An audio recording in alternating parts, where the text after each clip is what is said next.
Hello दोस्तों, आज मैं आपको एक और नई कहानी सुनाऊंगी जिसका नाम है परी की आत्मा।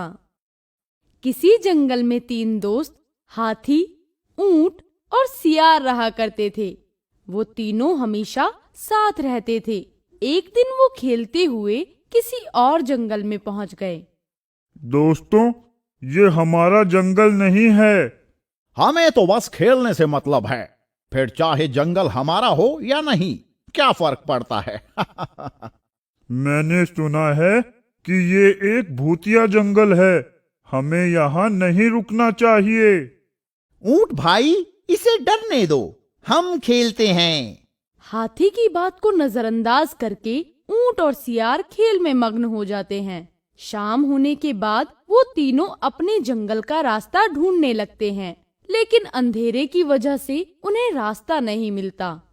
यहाँ तो सभी रास्ते एक जैसे लग रहे हैं, अब हम क्या करें? आज रात हम यहीं रुक जाते हैं, कल सुबह वापस चले जाएंगे। नहीं, बिल्कुल भी नहीं। हम पूरी रात इस भूतिया जंगल में नहीं रह सकते। भूत जैसा कुछ नहीं होता है। किसने कहा कि भूत नहीं होते? आवाज सुनते ही वो तीनों हक्के बक्के रह जाते हैं और डरते हुए पीछे मुड़कर देखते हैं, लेकिन वहाँ कोई भी नजर नहीं आता। यहाँ तो कोई नहीं है, फिर ये आवाज किसकी थी? मैं हूँ तो सही। पेड़ को बोलते देख तीनों डर जाते हैं और भागने लगते हैं, लेकिन बोलता पेड़ उनका पीछा नहीं छोड़ता। ये भूतिया पेड़ तो हमारे पीछे ही पड़ गया है। मुझे तो ये समझ ही नहीं आ रहा कि पेड़ अपनी जगह से हिला कैसे। मैं पेड़ नहीं, उसके अंदर बसी आत्मा हूँ जो एक पेड़ से दूसरे पेड़ में जा सकती है।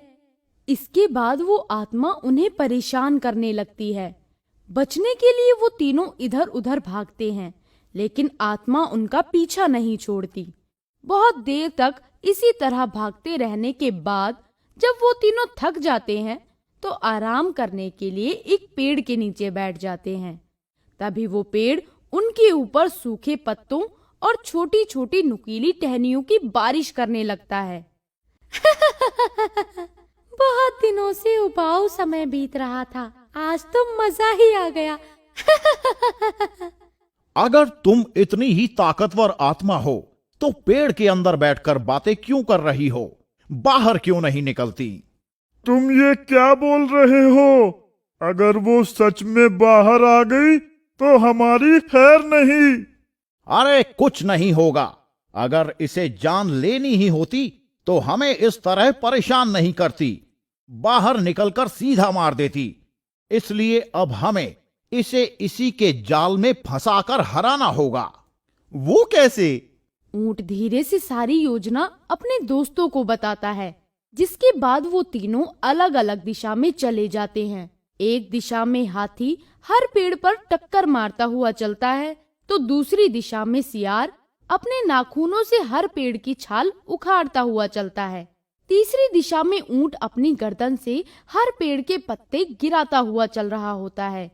पूरे जंगल का चक्कर लगाकर थोड़ी देर में वो तीनों अपनी जगह वापस आ जाते हैं। मुझे अपने पूरे रास्ते में वो आत्मा कहीं नहीं मिली। और मुझे भी। इससे ये पक्का हो गया कि वो आत्मा किसी को भी मारना नहीं चाहती, नहीं तो हमें अकेला देखकर वो जरूर हमला करती। हमें उसके मन की बात को जानना ही होगा। दोस्तों, जंगल में आग लगा देते हैं, इससे हमें जल्द घर जाने का रास्ता मिल जाएगा और आत्मा से भी छुटकारा मिल जाएगा। नहीं नहीं, आग मत लगाना। तो ठीक है, एक शर्त पर नहीं लगाऊंगा। तुम्हें बताना होगा कि तुम कौन हो और यहाँ क्या कर रही हो। मैं एक परी हूँ। बहुत समय पहले मैं सभी जानवरों के साथ यहाँ रहा करती थी। एक दिन जंगल में भयानक आग लग गई और उस आग की चपेट में आकर मेरी और जंगल के कुछ जानवरों की मृत्यु हो गई। क्योंकि मुझे पेड़ और हरियाली बहुत पसंद है, इसीलिए मैं इन पेड़ों के अंदर रहना पसंद करती हूँ। तो क्या तुम हमेशा यहीं रहोगी? नहीं, मुझे मुक्ति मिल सकती है, लेकिन वो मुझे तभी मिलेगी जब मैं उस जगह पहुंच जाऊं जहां मेरा पहले घर था। लेकिन मुझे वो जगह नहीं मिल रही। घर के आसपास की कोई खासियत बता सकती हो? हाँ, मेरे घर के पास एक छोटा सा तालाब था। वैसा तालाब पूरे जंगल में कहीं नहीं था। मैंने उसे ढूंढने की बहुत कोशिश की, लेकिन वो मुझे कहीं नहीं मिला। अगली सुबह तीनों दोस्त तालाब ढूंढने निकल जाते हैं। परी की आत्मा भी पेड़ से बाहर निकलकर उनके साथ चलने लगती है।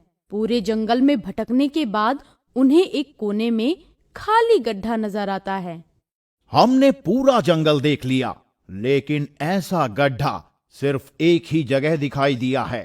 मुझे लगता है ये वही तालाब है जो सूख जाने की वजह से परी को कभी नहीं मिला। तालाब के पास पहुंचकर परी की आत्मा इधर उधर देखने लगती है और वापस अपने घर पहुंचकर बहुत खुश होती है। वो तालाब के पास एक पेड़ पर जाकर बैठती है और उन तीनों दोस्तों को धन्यवाद बोलकर गायब हो जाती है। इस तरह हाथी, सियार और ऊंट की मदद से परी की आत्मा को मुक्ति मिल जाती है। अगर आपको हमारे वीडियोस पसंद आ रहे हों तो इन्हें लाइक करें, चैनल सब्सक्राइब करें और हमारे कार्टून शो सबसे पहले देखने के लिए बेल आइकन दबाना ना भूलें।